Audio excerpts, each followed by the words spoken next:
la khaufun alaihim walahum mereka tidak akan mengalami ketakutan baik kehidupan dunia maupun kehidupan akhir. Bahkan para malaikat itu mengatakan ke wali-wali nahnu awliyaukum fil hayatid dunya wa fil akhir. Kita ini teman kamu, saudara kamu, mitra kamu. Terus cara berpikir niku udan niku rahmat, terus termasuk tobat sing sah. Niku dawuh Imam Ghazali kon adus nganggo banyu udan sing ceblok langsung. Mergo nak liwat kenteng kadang kentenge iku hasil sumbangan proposal. Terus pun sing langsung mawon, sing liwat plastik pun mboten mandi niku. Pun mboten mandi niku sing niku mau sama niku. Terus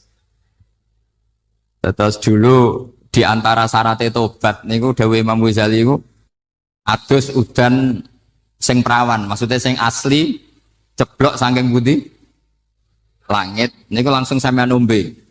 Nak tepak nggih tobat, nak mboten tepak nggih lara niku. Kenapa sholat itu lebih indah ketimbang nikmatal wiqo misalnya, nikmatnya hubungan biologis? Jawabnya ulama itu gini, lucu jawabannya sederhana. Nikmatnya kamu punya anak itu apa? Jawabnya ulama itu lucu. Kalau sakit dia sembuh, kalau hilang dia datang. Saya ulang lagi ya, kalau sakit dia sembuh, kalau hilang dia datang. Sekarang orang tua yang punya anak sakit koma di UGD atau di emergency, itu senangnya tuh mengalahkan kesenangan apa saja. Kira-kira orang yang berhubungan intim atau yang hubungan biologis dengan orang yang sedang anaknya sembuh dari koma, senangnya senang mana? Senang yang melihat anaknya sembuh dari koma. Senikmat apapun hubungan biologis, senang anaknya yang hilang ketemu. Nah, kalau anak ketemu saja orang seseneng itu, apalagi kita di surga. Ketemu zat yang lama kita sembah, yang lama kita rindukan, yang lama kita rindu. Kemudian ketemu di surga. Maka tidak ada artinya surga tanpa melihat Allah Subhanahu wa ta'ala. Memang harus dijelaskan secara rohani. Akhirnya orang ngerti bahwa nikmat tertinggi di surga adalah melihat Allah Subhanahu wa ta'ala. Karena kalau anak-anak muda mungkin protes, ya enggak, ya enak kumpul sama widadari gini-gini. Oh itu kan yang trauma bojone jelek gitu. Oh itu yang bojone jelek mesti kesusu masuk surga karena itu sudah jelek, cerewet, nggak mati-mati kan gitu. Terus dia ingin masuk surga mesti niatnya welek, mesti pikiran pertama itu kumpul widadari. Tapi ada ulama yang bikin analogi tadi, misalnya istri kamu cantik, kemudian anak kamu sakit, koma. Hubungan dengan istri sama dengar berita anak kamu sembuh, seneng mana? Seneng anak sembuh. Sama anak yang hilang, seneng mana? Anak yang hilang ketemu. Maka terus ulama bisa menjelaskan itu. Kalau orang ketemu anaknya seseneng itu, apalagi ini ketemu Tuhannya yang bertahun-tahun disembah, kemudian tidak pernah melihat. Di surga itu nanti kita melihat Allah Subhanahu.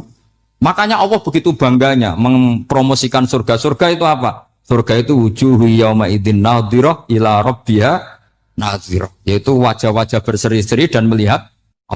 Itu tanpa dijelaskan seperti ini Anda akan janggal, enaknya di mana? Tapi setelah dijelaskan detail gini oleh ulama, maka kita akan tahu an-ni'matul uzma sing enggak ada perbandingannya adalah nikmat masuk apa? Surga karena melihat Allah Subhanahu wa ta'ala. Ya jadi saya berkali-kali pokoknya minta sekali, hadil umat harus umat yang rasional, terutama dalam mengemban tauhid. Karena tauhid ini yang disebut kalimah. Sampai Allah mengistilahkan kepada Nabi Ibrahim itu waja'alaha kalimatam baqiyatan fi aqibi. Kalimat tauhid adalah kalimat yang akan abadi di anak cucunya Nabi Ibrahim. Baik anak cucu yang karena gen mau anak cucu yang karena sebab, yaitu santri dengan kiai. Dan itu caranya gimana? Umat Islam jangan berhenti belajar mantek. Makanya di MGS, di Qudsiyah, di TBS semua pondok pasti ngajarkan mantek, di Bendan, ilmu logika. Itu tadi, kalau kamu tidak bisa menemukan tauhid dengan cara tadi, dengan cara al-alam mutaghayyir wa kullu mutaghayyir hadis la budda min buktis, paling tidak pakai ilmu yang dilakukan Rasulullah SAW. Itu masyhur itu. Saya sering cerita di mana-mana. Ada orang namanya Jubair bin Mut'im, Muhammad bin Jubair bin Mut'im. Itu dulu dia kafir. Dia orang pinter sampai dipasrai jadi negosiator untuk mengurus tawanan perang Badar yang ditawan Rasulullah SAW. ketika datang di Madinah, delalah pas maghrib. Nabi baca wattur wa kitabim mastur. Di antara ayat yang dibaca Nabi itu am khuliqu min ghairi syai'in. Masa manusia sebanyak ini kemudian mereka diciptakan oleh ketiadaan. Min ghairi syai'in itu oleh ketiadaan.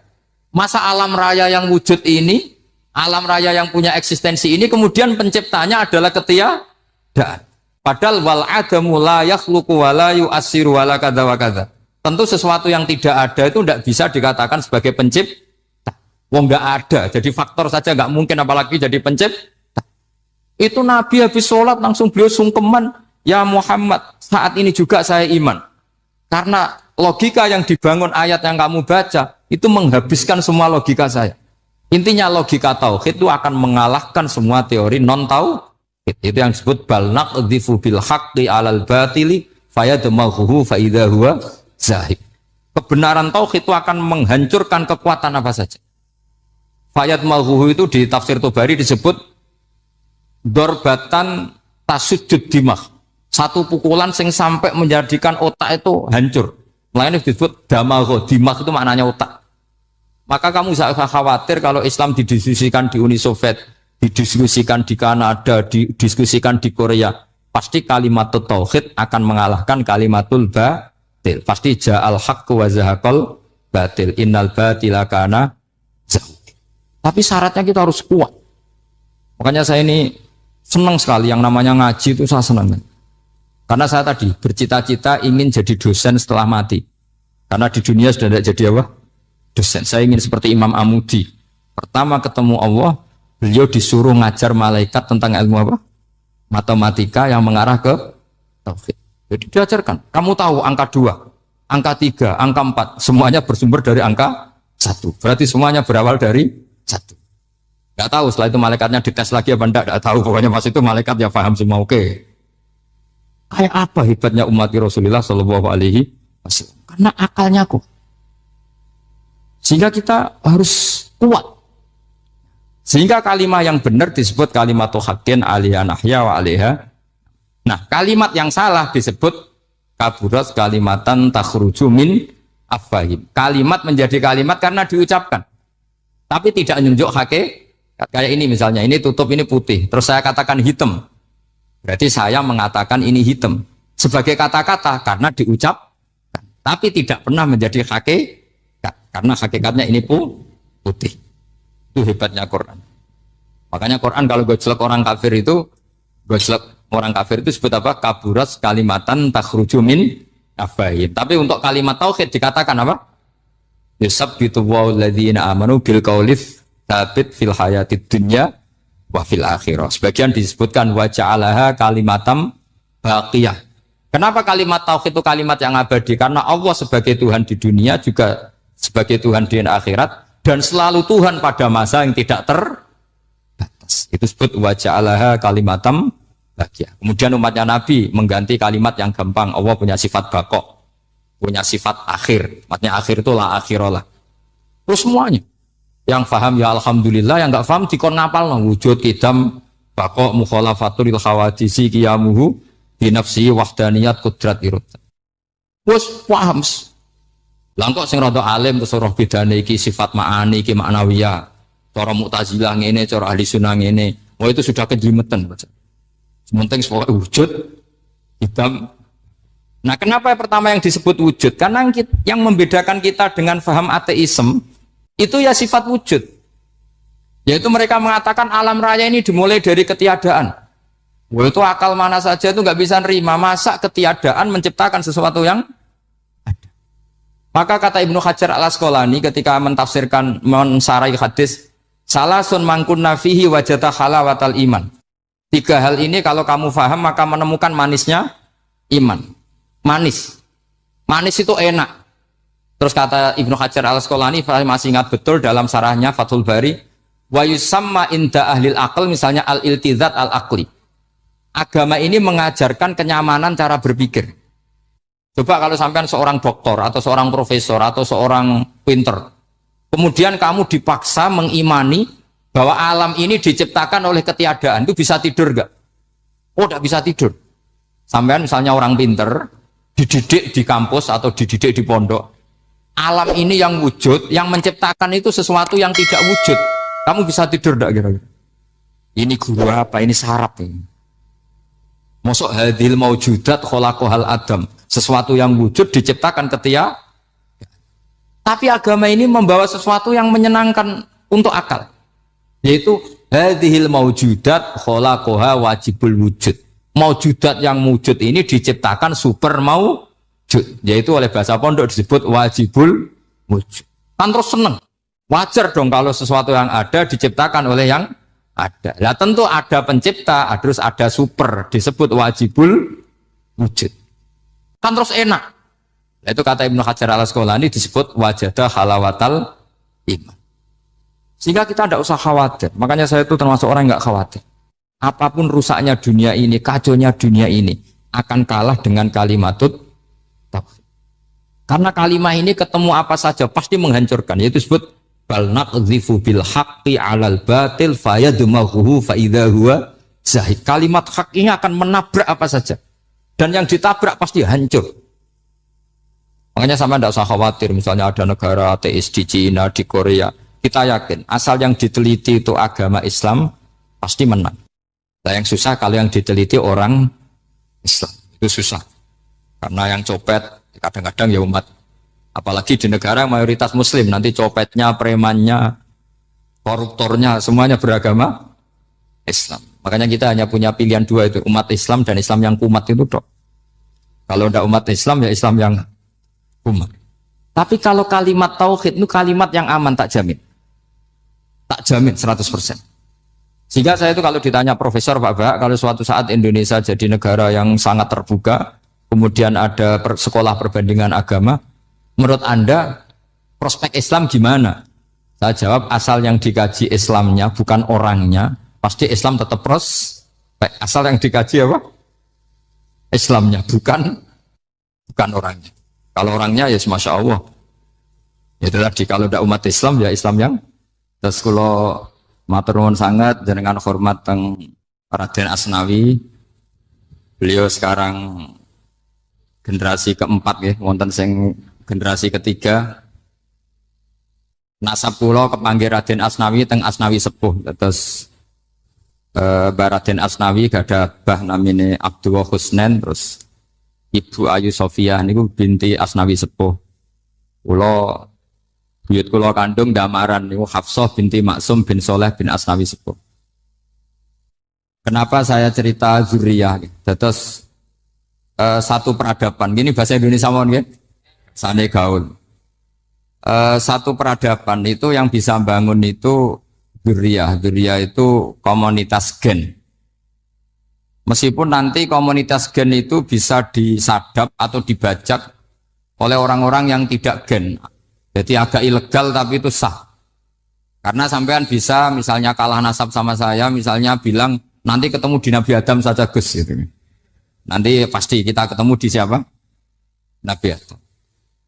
Terus kedua, kekalahan nasab itu udah abadi karena nanti setelah jenengan ditanya di kuburan, bapak kamu siapa? Itu disuruh jawab Nabi siapa? Ibrahim. Terus kekalahan nasab sampai nanti berakhir di kuburan karena nanti dijawab siapa bapak kamu? Disuruh jawab siapa? Nabi Ibrahim. Jadi yang punya bapak Karmen apa itu sudah selesai, sudah nggak dipakai lagi. Nanti pakai siapa? Nabi siapa? Ibrahim.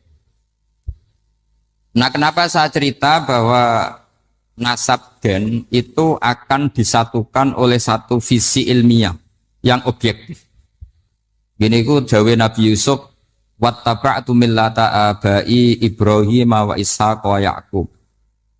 Terus jawe Nabi Yusuf, maka nalana an nusyrika billahi min syai'. Jadi saya ngikuti leluhur saya. Ini dengerin ya, saya ngikuti leluhur saya, yaitu Nabi Yakub bin Ishak bin Ibrahim. Leluhur saya itu siapa? Maka nalana an nusyrika billahi min syai', yaitu keluarga besar yang tidak pernah melakukan kemusyrikan. Ya, keluarga besar kami punya tradisi tidak pernah melakukan kemusyrikan. Dan bahkan itu dibahasakan Tidak mungkin kita ini melakukan kemusyrikan. Maka nalana itu kira-kira kalau bahasa Indonesia itu kita ini tidak mungkin melakukan kemusyrikan. Nah, kenapa demikian? Itu berangkat dari logika yang permanen. Disebut yusabbitu Allahu alladziina aamanu bil qouli tsabiti fil hayatid dunya wa fil akhir. Logika permanen itu begini misalnya. Kita ini kan hidup dari bapak dari ibu terus sampai Nabi Adam. Kemudian setelah Nabi Adam ini berakhir, kemudian kita mau tidak mau berpikir Nabi Adam itu siapa? Terus diterangkan ternyata Nabi Adam itu satu makhluk hidup yang mulanya dari tanah. Lewat wahyu Allah, lewat titah Allah kun, kemudian jadi manusia yang bernama Adam. Sebelum Adam ada bumi, ada langit, ada cakrawala macam-macam. Kemudian itu kita rumuskan lagi, asal usulnya adalah tidak ada. Adamiyun makhdun. Akhirnya kita tahu bahwa alam raya ini diwujudkan setelah dari tidak ada. Nah tentu terus kita berpikir, dari tidak ada menjadi ada itu pasti penyebabnya adalah sesuatu yang ada. Nah yang ada itu disebut wajibil wujud. Karena wajibil wujud ini wujud sendiri, nggak ada saingannya. Karena Allahu ala syai'amahu, Allah ada dan tidak ada pesaingnya. Maka kita ini berpikir nggak mungkin ada kekuatan manapun yang menyamai Allah. Sehingga nggak ada Yesus mungkin menyamai Allah, nggak ada Fir'aun, nggak ada Lata, nggak ada Uzza. Makanya disebut maka nalana an nusyrika billahi min syai'.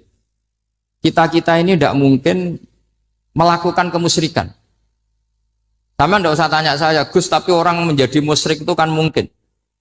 Jawabannya itu tetap nggak mungkin. Kemusyrikan itu satu teori yang nggak mungkin. Tapi kalau orang musyrik itu mungkin. Tapi karena kita kenal yang membawa beliau banyak ke Korea. Saya itu beli pesolatan tuh bukan 1, 2 sampai 2 kerdus, 3 kerdus. Itu mulai saya niai sampai sekarang. Tak bawa ke Sragen, ke Solo 3, termasuk tak bawa ke Korea. Jadi mungkin ya ini GR saya ngaji di sini itu barokahnya jualan pesolatan. Tapi bukan jualan yang cari laba enggak, karena tak gratiskan, tapi itu dagang akhirat lah kira-kira gitu. Jadi kalau saya masuk neraka kita era pantas, bakul pesolatan kok masuk neraka gitu, kayak itu nggak pantas itu. Karena saya termasuk orang ya yang cara berpikir itu optimis. Dulu di sini ada orang alim alama namanya Raden Asnawi. Terus kemudian sejarah agak berpolemik, ada yang mengatakan beliau itu muridnya Syekh Nawawi, ada yang mengatakan tidak. Apapun itu yang saya yakini adalah beliau ya saling istifadah lah, saling bermanfaat bagi Syekh Nawawi Banten. Saya punya catatan sejarah banyak tentang Raden Asnawi karena guru-guru kita itu akan ketemu di Syekh Nawawi Banten. Yaitu kita tahu misalnya saya ngaji Mbah Mun ngaji Mbah Zubair misalnya ngaji Syekh Fakih Mas Kumambang, ngaji Mbah Mahfud, terus ngaji Sayyid Abi Bakar Sato, terus ngaji Sayyid Zaini Dahlan. Kalau keluarga sini mungkin misalnya Gus Hafid, Mbah Niam, Mbah Zuhri, terus Raden Asnawi. Raden Asnawi kita tahu nikah dari istri mudanya Syekh Nawawi, yaitu Nyai Hamdana. Saya sering diceritani Mbah Mun, terus Nyai Hamdana punya anak yang namanya Zuhriyah dari Syekh Nawawi. Kemudian setelah dinikahi Raden Asnawi, punya anak namanya Zuhri, Minan, Ni'am, terus sampai ke Gus Hafid, Hafid bin Ni'am. Kenapa saya cerita ini? Karena kealiman itu adalah sesuatu yang dibanggakan Allah. Imam Amudi itu ulama ahli matematika. Jadi ada ulama itu ahli matematika. Dia nggak pernah ngajarkan pesolatan, zakat, sholat, tapi dia ngajar matematika. Kemudian dari matematika itu beliau menjadi ahli tauhid. Sehingga nanti Mungkar Nakir itu gak akan tanya dia marabbuka wa manabuka, karena dia punya rencana. Yang ngajar tauhid itu saya, kata. Jadi kalau dia akan marabbuka, pangeran kamu itu siapa? Malaikat malah dilawan. Kamu pernah ngajar tauhid? Saya ini guru tauhid. Singkat cerita, saking keramatnya Imam Amudi, kata Allah, ya Amudi, presentasikan ilmu tauhid yang lewat jalur matematika ke semua malaikat saya. Semua malaikat saya tahu cara berpikir matematis. Karena malaikat itu imannya itu iman mauhibah, karena dia malaikat, ya iman karena tahu neraka, tahu surga, terus dia iman. Kalau kita enggak, kita iman tuh pakai logika, jadi lebih keren. Loh betul. Malaikat itu ketika bangga, ya Allah, apa ada orang yang imannya di atas kita? Jawabnya Allah ada. Siapa? Ya orang-orang kudus, kata Allah. Kira-kira gitu. Kenapa? Ya betul. Karena kamu iman saya itu wajar, kamu tahu saya. Tapi mereka nggak tahu saya, tapi iman. Kenapa bisa iman ya Allah? Karena mereka punya logika, punya akal. Akhirnya Imam Amudi disuruh sama Allah presentasikan logika tauhid kamu lewat jalur matematika. Malaikat disuruh dengerin semua. Isma'u ya malaikati, ini mimpinya wali.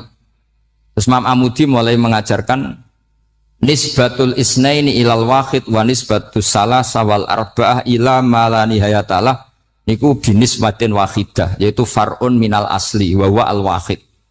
Mbok angka sebanyak apapun 2, 3, 4 sampai 1 miliar, itu nisbatnya ke angka 1 adalah nisbatul far'i ilal asli. Semuanya berasal dari 1. Maka hadhil awalim atau hadal alam ila ma la nihayatalahu, tetap semuanya ini cabang dari 1, yaitu wujud dari 1, yaitu Allah Subhanahu wa ta'ala.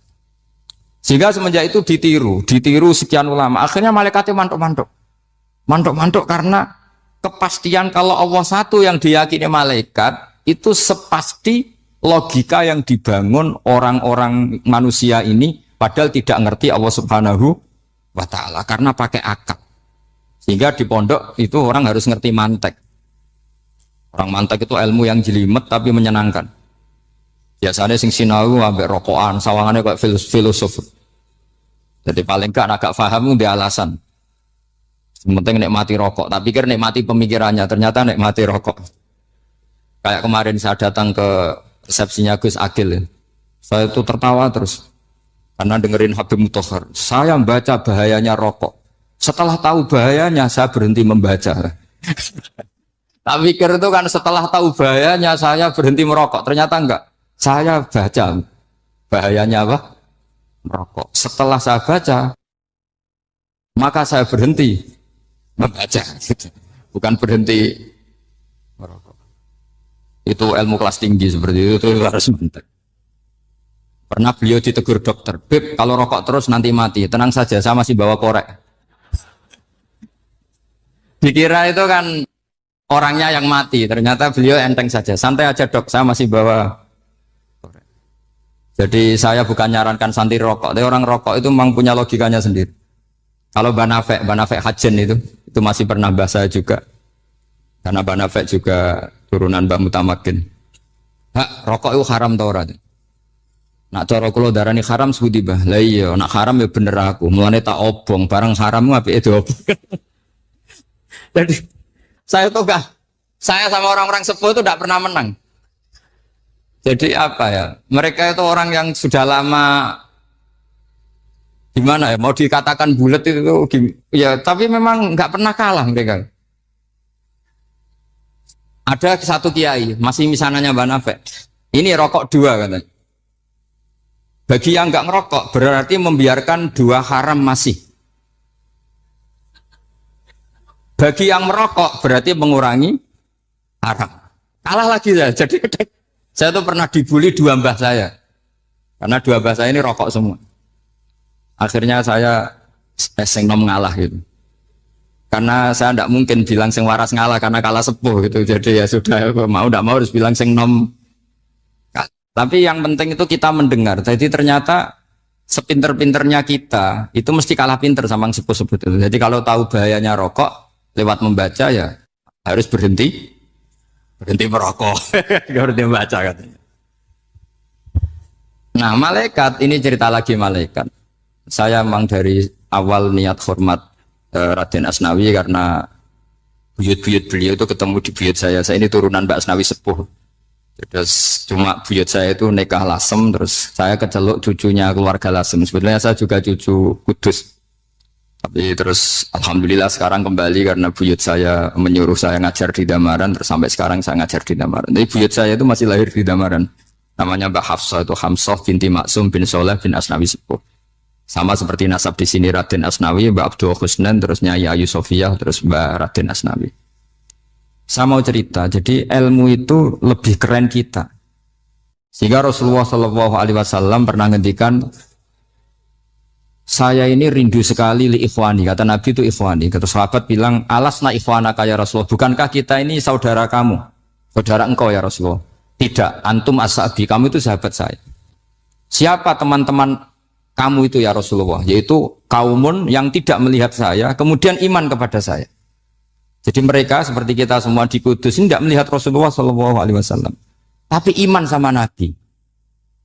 Dan ketika malaikat yubahi bikum malaika, Allah bangga dengan malaikatnya, membanggakan kita. Sampai malaikat tuh sentimen, kok bisa ya Allah? Ya karena tadi, kamu iman sama saya wajar. Karena kamu melihat surga, melihat neraka, melihat aras. Sementara orang Kudus coba ngelihat apa? Paling simpang 5. Apa simpang 7 itu? Tapi imannya nggak kalah dengan malaikat. Kenapa nggak kalah? Karena tadi, kita diajarkan bahwa nisbatul isnaini wassalasah wal arba'ah ila ma la nihayatalaha itu sama-sama nisbatul far'i ilal asli. Tetap yang asli adalah angka 1. Jadi nggak mungkin aslu hadhil asya nggak dari Allah itu. Nggak mungkin, tetap dari zat yang satu.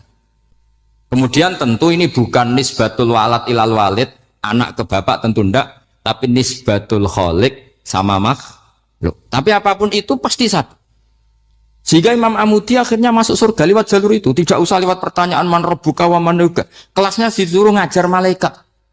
Saya punya rencana jadi pengajar malaikat nanti itu kan. Jadi orang-orang Kudus yang dapat barokahnya Raden Asnawi nanti jangan mau kalau ditanya man rabbuka wa man nuka. Kelasnya itu harus apa? Jadi gurunya malaikat. Karena bapak kita Nabi Adam itu keren. Nabi Adam itu adalah orang yang disuruh Allah dipresentasikan, dibanggakan Allah di depan para malaikat. Ketika ada malaikat yang agak hasut, tapi itu tidak malaikat papan atas, malaikat yang kebanyakan. Itu kan agak gak terima Nabi Adam jadi apa? Khalifah. Sampai malaikat ini usul ataj'alu fiha mayufsidu fiha wasfikut. Makanya kalau saya protes sama malaikat itu malaikat yang ini, bukan Jibril sama Israel. Kalau protes Israel bahaya, bisa dihabisin. Saya pernah ditanya seorang kiai, Gus, jenengan gojlok malaikat kok berani? Ya karena malaikat yang jenis ini pernah gojlok Nabi siapa? Adam. Nggak percaya kalau Nabi Adam itu layak mimpin, sampai protes ataj'alu fiha mayufsidu fiha wasfikut. Tapi apa yang terjadi? Allah mengajarkan satu ilmu di Nabi Adam, kemudian disuruh meresentasikan. Qala ya Adamu ambihum bi asma'ihim. Adam, coba kamu presentasikan ilmu kamu. Setelah Nabi Adam fasih mempresentasikan ilmu, kata Allah, kamu bisa enggak sepinter Nabi Adam? Enggak bisa ya Allah. Makanya sudah saya bilang, ini a'lamu malah. Saya lebih tahu siapa yang layak mimpin. Jadi layak mimpin itu pertama harus kuwatul ilm. Ilmunya itu harus kuat. Nanti saya akan cerita hubungannya Raden Asnawi dengan Syekh Nawawi. Apa itu hubungan teman, apa murid guru, itu memang masih jadi polemik sampai sekarang. Kalau saya ya keyakinan saling istifadal. Ini bahasa netral, tidak murid guru tapi saling apa? Istifadah. Kata Syekh Nawawi dalam tafsir Munir itu, ilmu itu nomor 1. Sehingga beliau setiap ada ayat fa inna hizballahi humul ghalibun, beliau pasti menafsiri bil hujjah wal barohin la bisaulah. Saya masih ingat betul takbirnya, memang saya hafalkan. Tapi bukan untuk modal pidato, bukan modal sebagai wong alim. Kalau pidato gampang. Pidato itu semua orang bisa. Kalau jadi orang alim itu tidak gampang. Lebih susah lagi wong alim berpidato. Itu kalau nggak pernah mbah saya tidak mau. Karena memang saya terkenal nggak suka pidato. 1 memang nggak bisa. Nomor 2 tidak ingin. Nomor 3 ya rugi. Karena pidato itu nasib-nasiban. Kalau nasib baik kamu tidak paham itu, wah Gus Ba ilmunya tinggi sehingga kita tidak paham itu kalau nasib baik. Kalau nasibnya ada baik, nak ngendikan bulat sama itu tepat-tepatan. Dan Syekh Nawawi itu benar, Raden Asnawi juga benar, semua guru-guru kita benar. Karena agama ini sebetulnya bukan masalah negara, tapi masalah logika yang sehat. Uni Soviet itu pernah mengkooptasi Uzbek. Ceknya, Tajikistan. Itu 100 tahun. Orang dipaksa ateis. Tapi orang-orang Uzbek, saya sering ketemu lama Uzbek, kadang ketemu di Korea, kadang di Malaysia. Orang-orang Uzbek itu punya basement di bawah tanah. Kemudian di bawah tanah ini mereka ngajarkan tauhid. Ngajarkannya ya gampang. Misalnya, ini sesuatu yang ada. Ya ini. Ini ada penciptanya enggak? Ya ada. Siapa? Tukang katanya. Yang penting itu enggak ada logika bahwa sesuatu yang ada disebabkan oleh ketiadaan.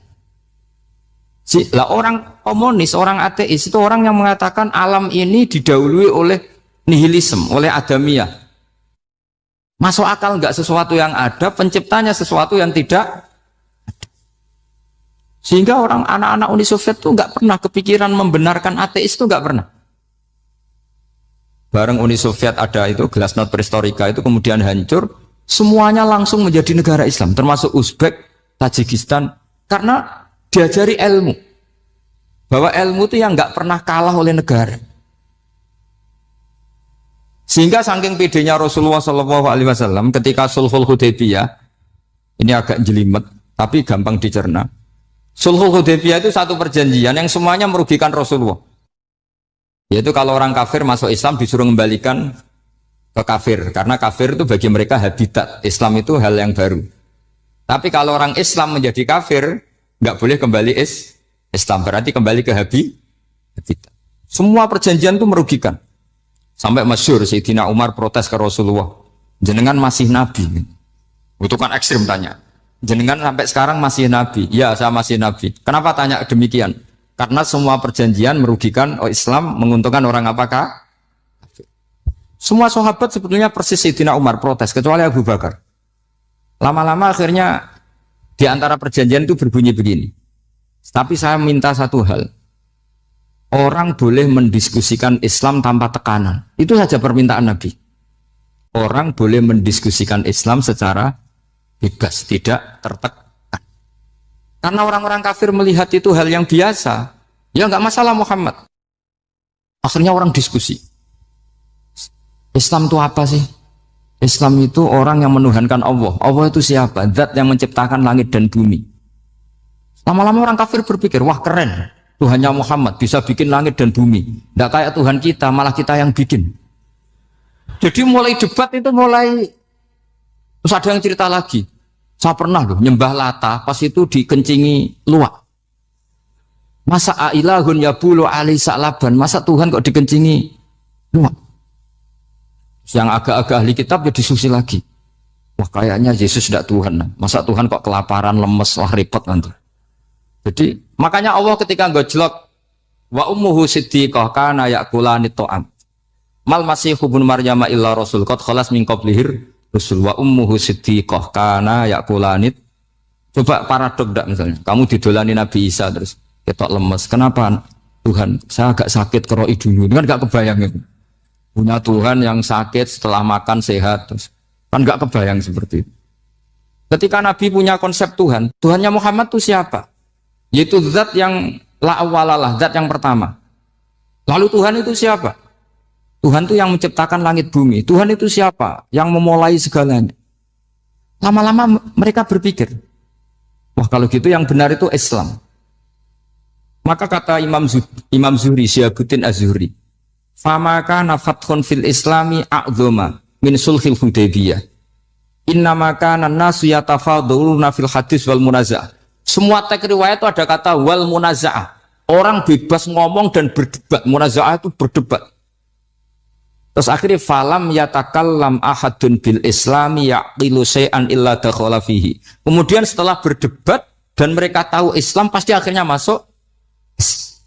Dan itu yang sekarang terjadi di dunia. Makanya saya pernah ditanya seorang profesor, Gus, kalau di Jogja ada sekolah perbandingan agama menurut Anda gimana? Asal itu tentang agama, enggak apa-apa. Tapi kalau yang dibandingkan umat Islam itu jangan. Karena nanti kalau di Indonesia kira-kira yang copet itu ditanya agamanya juga Islam, yang koruptor juga Islam. Jadi kalau yang dikaji Islamnya nggak apa-apa, tapi orangnya jangan kata saya. Karena yang bulat ya banyak, yang nggak sholat ya banyak. Tapi kalau Islamnya saja, misalnya adu konsep tentang Tuhan. Masyhur kita mungkin banyak yang melihat itu debatnya Stanley Fischer sama Ahmad Didat itu. Tuhan kamu siapa ini itu sama Didat cerita Tuhan saya itu lam yalid walam yulad walam yakul lahu kufuwan. Itu spontan ada seorang mahasiswi bilang sepertinya Tuhan Anda lebih menarik kan? Karena Tuhan Anda yang menciptakan langit bumi, yang Tuhan ini kok lahirnya sudah di bumi, masa lahir-lahir langsung jadi Tuhan. Jadi akhirnya falam yatakallam ahadun bil islami yaqilu syai'an illa dakhala fihi. Sehingga agama ini apa? Agama itu adalah kalimat tauhid. Kalimat itu apa? Logika yang terbangun. Nah, ketika logika itu terbangun maka disebut yusabbitu Allahu alladzina amanu bil qaulis tsabit fil hayatid dunya wa fil akhirah. Allah itu akan menetapkan satu kaul, satu presentasi ilmiah atau satu kesimpulan ilmiah. Yang kesimpulan itu nyata benarnya. Dan ini akan nyata terus baik di kehidupan dunia maupun kehidupan apa? Seperti Allah sebagai Tuhan. Itu akan nyata terus. Di dunia Allah ya Tuhan, nanti di akhirat juga Tuhan. Tapi Tuhan selain Allah, maka menjadi Tuhan ini nunggu ada yang menuhankan. Misalnya Fir'aun, itu jadi Tuhan karena ada yang menuhankan. Sekali dia mati, dia sudah aset wisata, bukan Tuhan lagi. Makanya gejolokannya orang ulama Arab, kalau ketemu ulama Mesir, kalau gejolokan itu lucu. Orang Arab, ada Abu Jahal, Abu Lahab, penggaweane ngusir Nabi. Itu gejolokannya ulama Mesir. Kata ulama Arab, kamu gayanya benci Fir'aun, tapi rizki kamu dari wisata melihat Fir'aun. Itu gejolokan. Gejolokannya ulama Arab sama ulama Mesir. Sehingga agama ini mengajarkan apa? Satu kalimat. Makanya kamu harus belajar mantek. Dulu Raden Asnawi ya pengajar mantek. Dulu buyut saya di sini Mbah Fauzan, abahnya Mbah Pah itu, mbahnya itu juga pengajar mantek. Karena di antara yang diceritakan Allah itu wa ja'alaha kalimatam baqiyatan fi aqibih. Tugas utama Nabi Ibrahim adalah menjadikan satu logika. Kalimah itu logika. Itu menjadi logika yang abadi. Baqiyah itu abadi. Fi aqibih di anak turunnya Nabi Ibrahim. Misalnya begini, saya beri contoh ya. Misalnya saya mengatakan teh ini hitam, itu menjadi kalimah karena diucapkan, tapi tidak menunjuk hakikat karena tehnya berwarna apa? Kuning. Sehingga Quran kalau menyalahkan orang kafir itu ngendikannya kaburas kalimatan takhruju min afwahihim. Omongannya orang kafir itu menjadi kalimat karena diucapkan dari mulutnya. Kenapa menjadi kalimat? Karena diucapkan tapi tidak menunjuk hakikat. Seperti orang mengatakan 2 ditambah 2 itu 10. Itu kalimat, tapi kalimat yang salah. Karena tidak menunjuk hakikat. Seperti orang kafir mengatakan Tuhan itu 3. Itu kalimat karena diucapkan, tapi tidak menunjuk hakikat. Tapi ketika seseorang mengatakan Allah itu Tuhan, Tuhan itu satu, itu disebut kalimatu haqqin 'alaiha nahya wa 'alaiha namut. Mriki tahlilane wa 'alaiha napa wa biha. Wa 'alaiha napa wa biha. Wa'alaiha ya ada yang tahlilan wabiyah, itu nggak tahu sanatnya dari mana, pokoknya ada yang wa'alaiha, ada yang biha. Kenapa dikatakan kalimat tauhid? Karena kalimat yang dari kesimpulan berpikir. Dan agama ini dibawa Nabi Ibrahim itu untuk membawa kalimat tauhid. Ciri utama kalimat tadi, kamu yakin seyakin-yakinnya bahwa nisbatul snaini wassalasah wal arba'ah ila ma la nihayatalaha itu kanis batisnain ilal wahid, yaitu semuanya far'un minal asli. Aslinya adalah wahid. Sehingga di kitab, saya pernah ngaji Mbah Mun, namanya kitab Al-Husunul Hamidiyah. Itu dikarang oleh ulama-ulama sekarang, itu diajarkan di MGS. Ini mbah-mbahnya Gus Akil, pendirinya madrasah MGS. Itu ada gambarnya di situ. Di situ ada gambar piramida, ada gambar hewan, ada gambar pohon. Kata yang ngarang, gambar sedetail ini, sejelimet ini dimulai dari nuktah wahidah, tetap dimulai dari satu titik. Dan ini disebut nuktatil wujud.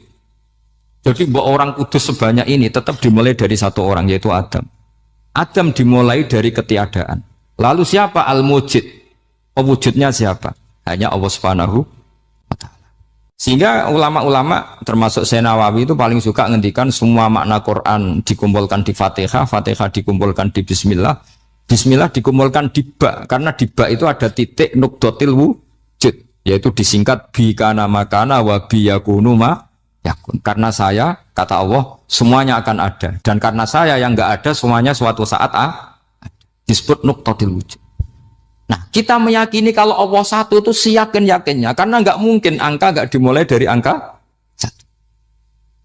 Begitu juga gambar seapapun julumete. Misalnya sampean gambar zaman saya kecil, gambar paling favorit itu apa, kambing bertarung. Itu gambarnya kan susah. Daripada gambar kambing bertarung susah terus dibikin kotak saja, tembok. Kalau tanya gurunya, gambarnya mana? Di belakang tembok, Bu. Ini itu dulu saya diwarai anak-anak nakal. Ya. Jadi semua satu gambar itu disuruh gambar harimau, yang satu disuruh gambar kambing bentrok, yang satu disuruh gambar matahari, semuanya kotak semua. Ini itu Bu, gambarnya di belakang apa? Tembok. Maka nggak kelihatan kata sih. Jadi gurunya kalah cerdas. Dan guru itu sebenarnya nggak pernah menang, karena murid itu lebih pinter. Itu teman saya dulu kalau ngaji itu, kalau tes itu ngerpek baca.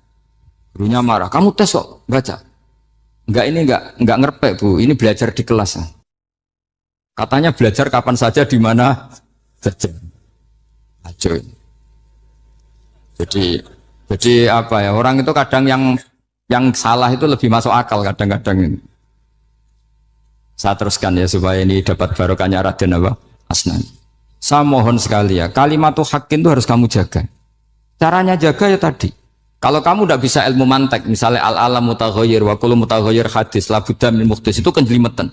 Pakai saja teori umum bahwa gambar apapun jelimetnya itu dimulai dari satu titik. Karena nggak dimulai dari satu titik tadi. Maka alam apapun jumlahnya nggak terhingga, tetap dimulai dari al-wahidul qahar, yaitu satu titik. Yaitu dalam konteks tauhid tentu itu Allah Subhanahu wa ta'ala. Sehingga Nabi Ibrahim itu orang paling sukses bikin waja'alaha kalimatam baqiyatan fi aqibi. Terus Nabi Muhammad begitu, sahabat gitu, sampai kita sekarang diajari ilmu mantek. Ilmu mantek itu logika yang nggak terbantahkan. Karena mau tidak mau. Kata Imam Syafi'i, fa innal uqula muttarratun ila qabulil haq, karena akal akan dipaksa menerima kebenaran. Dan itu yang terjadi di Uni Soviet. Dikooptasi 100 tahun untuk berfaham ateis, dilawan oleh ilmu, tetap menanamkan ilmu tauhid, ilmu mantek. Ketika Uni Soviet secara politik runtuh, semuanya menjadi muslim, termasuk negara-negara yang dulu dikooptasi. Maka kamu tidak usah kecil hati di Indonesia, mau apapun rusaknya negara ini, asal kita cara bertauhid benar, insya Allah tetap meninggal husnul khotimah. Karena sudah janjinya Allah, yusabbitu walladzina amanu bil qaulits tsabit. Sing jelas itu nomor satu tuh al qaulits tsabit. Memang itu logika yang masuk akal. Jadi jangan kira semua orang ditanya marrob, bukan, ndak. Banyak ulama yang nggak ditanya, masyhur itu dalam cerita keramat-keramat. Ada guru tauhid ngajarin tauhid. Setelah ditanya mungkar nakir, Imam Malik datang. Kamu nanya ini, man rabbuka man nabiyuka, kamu tahu ini guru Umul Barohin yang tukang ngaji tauhid. Guru tauhid kok ditanya apa? Malaikatnya nggak jadi tanya.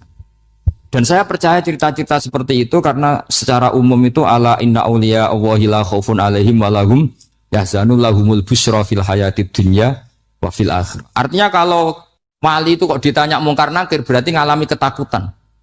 Karena di situ kan digambarkan mungkar nakir itu sewangar, bawa gudam. Kalau yang tanya nggak bisa dipukul sampai ajur sak walang-walang. Pokoknya ceritanya kan seru seperti itu.